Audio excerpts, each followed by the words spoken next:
Good morning. It's Monday morning, and I just wanted to show everyone the beautiful sky that is around at the moment. Driving to a place in Basel land, and I've had to drive over the back from Basel into a place called Oberville. Very nice this morning. There's lots of rain clouds around and the sun's poking through. It makes for very fun driving, and also not super safe. It can be quite distracting, but it's very, very beautiful. So yeah, so tomorrow's the day for the re-inspection for the Volvo. Not holding high hopes because of the obvious issues that we've got, but going to attempt it nonetheless, and then just sort of hope that it's going to work. If it does work, great. If it doesn't work, then we've got another 3 weeks to fix the issue. I was doing a little bit more research yesterday. Oh, nearly missed the street. I was doing a little bit more research last night, and it could be that it is tie rods, which, if it is tie rods, that's obviously a lot cheaper and easier to repair than changing over the complete steering rack. So I think if the re-inspection comes back not so good, which is to be expected, then what we'll do is we'll try with the try with the tie rods first, and then if the issue persists, then obviously we're going to have to it'll probably be the steering rack. So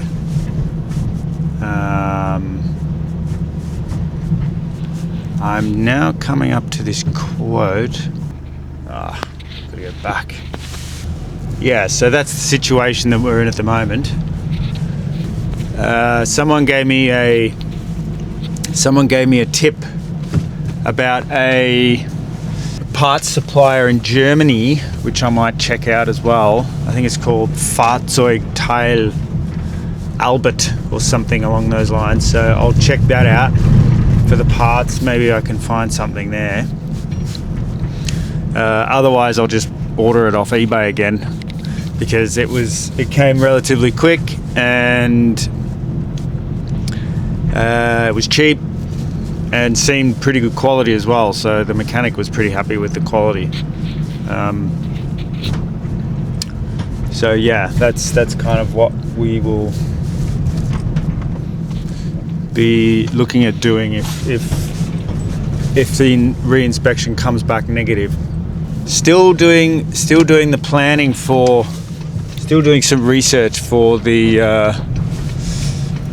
Nordkap trip. Yeah, everyone. There's a couple of people that have given very descriptive tips and suggestions, which I'm very appreciative of. That was really good. It's great to read through that to get a little bit of an idea of where I should be looking, etc., etc. I think there's a few. I don't want to waste the journey that we do by not seeing some of the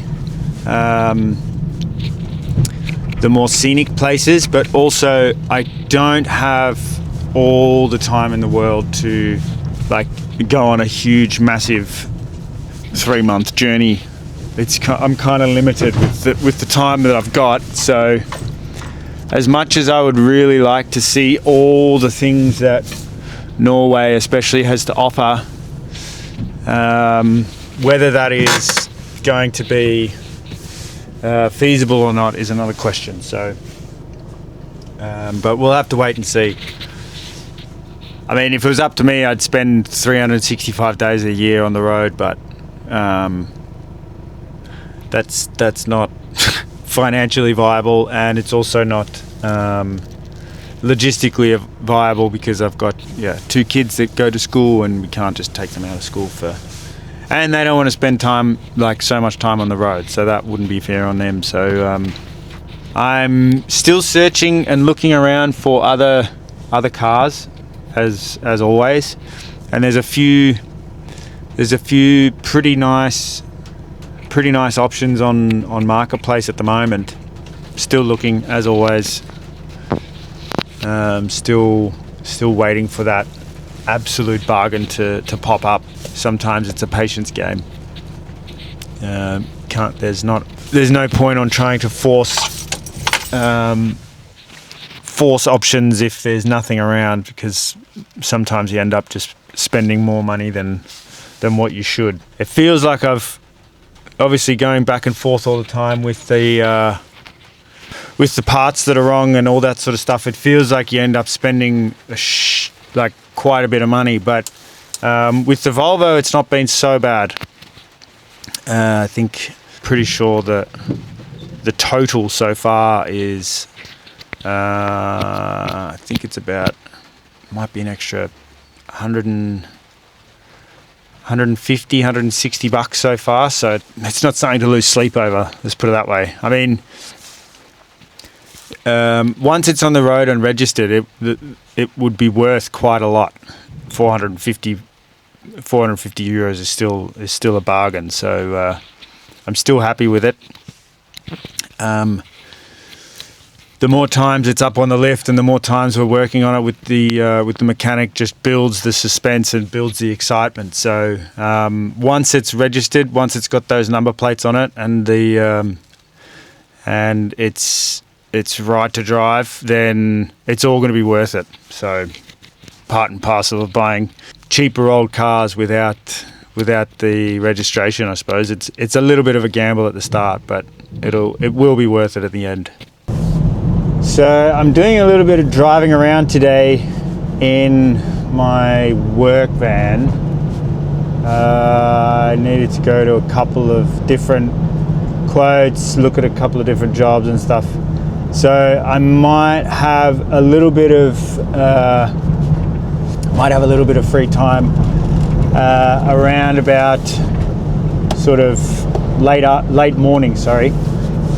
So I thought that I might take the opportunity to, I know I said that when the Volvo's finished, already registered, all of the above, I said that I would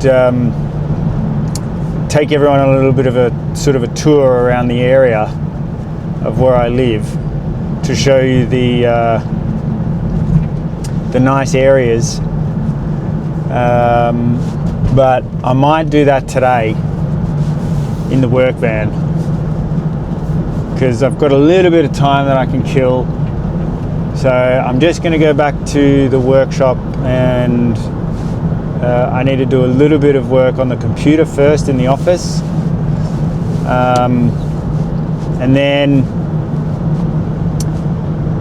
once that's done, I think I might duck over into France and then just show everyone the surrounds of where we are, because there's some very nice areas. Although the weather's not super nice today, but you should still get a pretty good idea of the scenery and how beautiful it is, really. There's a lot of nice old French villages around here. And there's a lot of expats that come to Basel for work, and then they go and live in the surrounding areas in France, because it's very close to the city of Basel, but you're still getting the sort of the country vibe. and it's a lot cheaper. The real estate is a lot cheaper in France. I don't know if it makes sense to go and live in Germany because of the taxes. I think the tax rate's pretty high in Germany, but most of the people go into France if they do live outside of Basel. So that's what I'll do today, just for a quick little spin. I can actually drive the back way home through France, so I've been summoned to pick up my kids from school.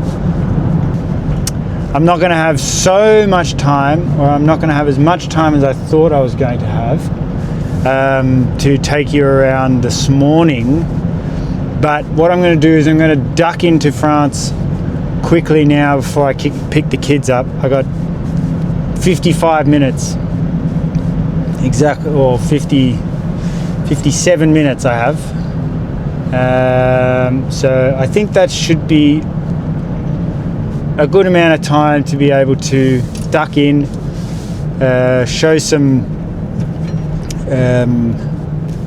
of the scenery, and then I think what we'll do is potentially this afternoon I might have although this afternoon I'm not going to have much time, so what we can do at some point this week, we can go a little bit further into France to show the lovely scenery. But I think now we should be able to get a good sort of an idea of what this sort of area has to offer. So right now I'm coming into a town called Ettingen, which is pretty much right on the border. There's one more town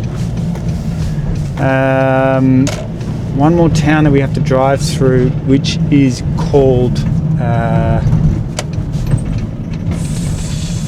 actually, you know what, I'll go this way. So we drive into a town called Terville, and then from Terville, should I say, Terville, we will then duck into a small French town called Lyman, and that's probably one of my favorite towns in the area around Basel. It has a very, very nice restaurant, very French, and yeah, that's got a really nice feel to it, that town. So we'll pop in there quickly, and there's also a really nice, there's a castle called what's it called? I can't remember what it's called, but I'll look it up. And you can actually walk into the castle. You can walk up, and there's a really nice lookout of the region. So on a really nice day, when there's really nice weather, you've got really, really beautiful views of the area. You can actually see it from, I think you might be able to see it from here. It's pretty foggy at the moment, but the sun's starting to come through. The clouds are starting to clear up now, so it's going to be I think it's going to be a pretty nice afternoon. So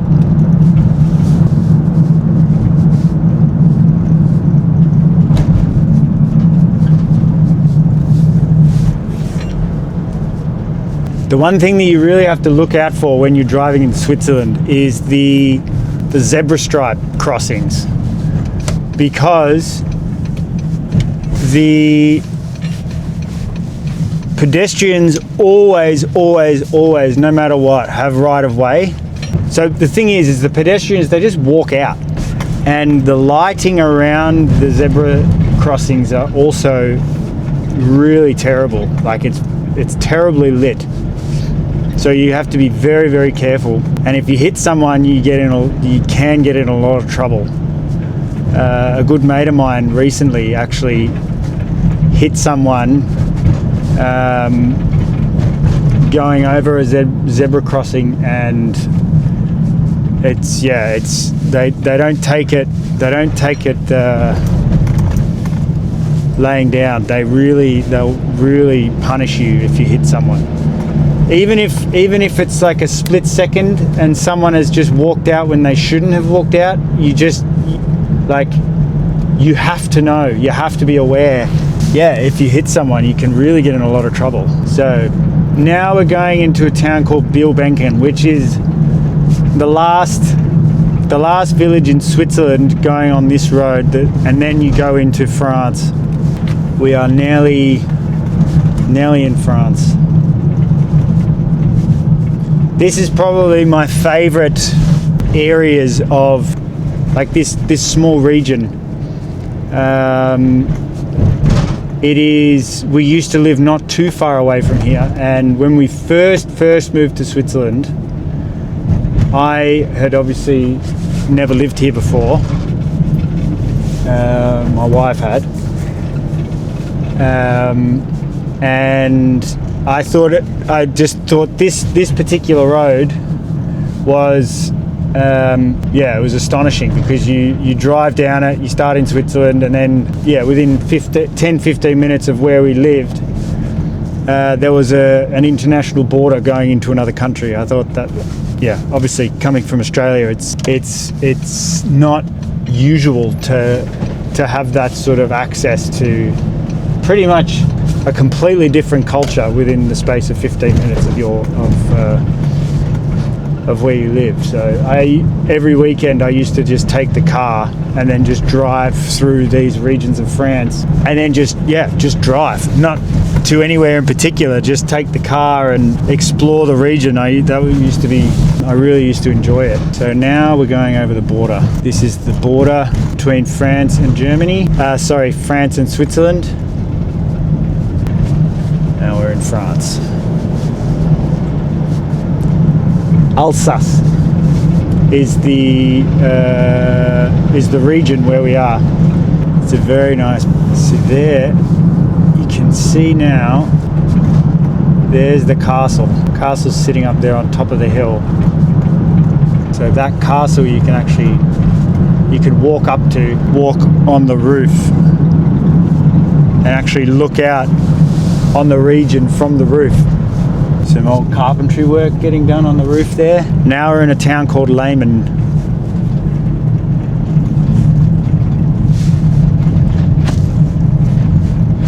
I like Leymen a lot.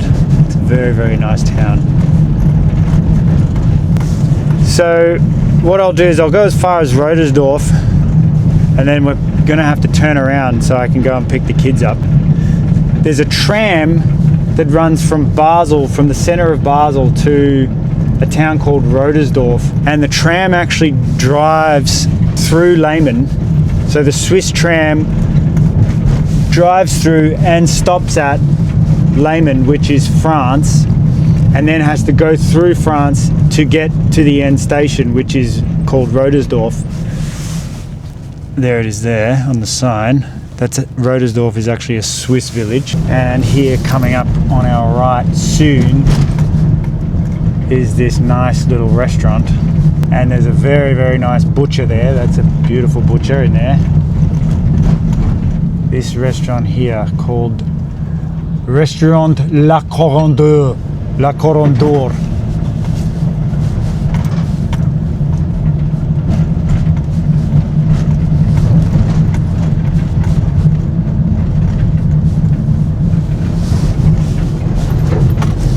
So now we're driving out. So the footage I'm sure the footage is not really going to do it very much justice. It's not super nice weather, but during summer it's absolutely beautiful through here. Also winter is nice.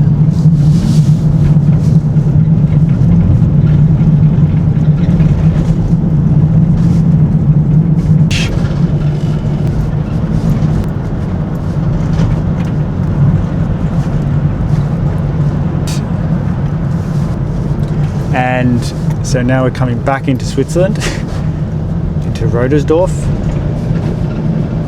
So now we're going back into France.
So yeah, the work van is not super exciting, but yeah, gets us around.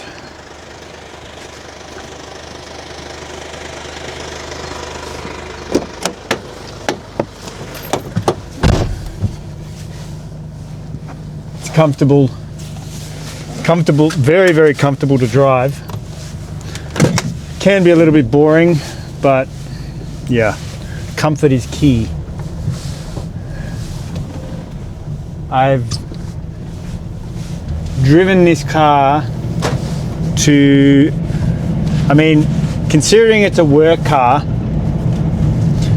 I've driven this car to many different locations. So we have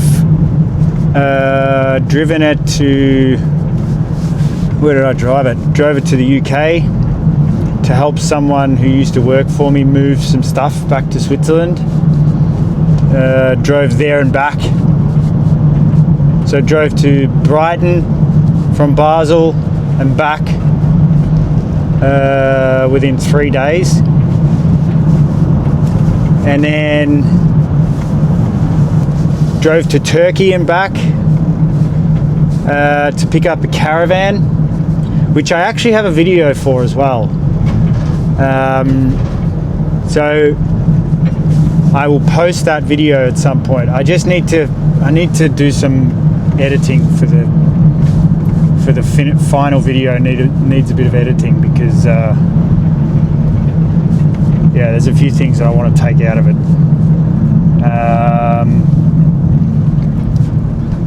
And yeah, so drove to Turkey and back in 5 days. So that was what, 5,000 kilometers in 5 days, basically. So that was so I've spent a fair bit of time in the car doing long distances over a short amount of time. And it is probably one of the most comfortable cars I've ever driven in, ever. It is, yeah, it's just made for long distances. But in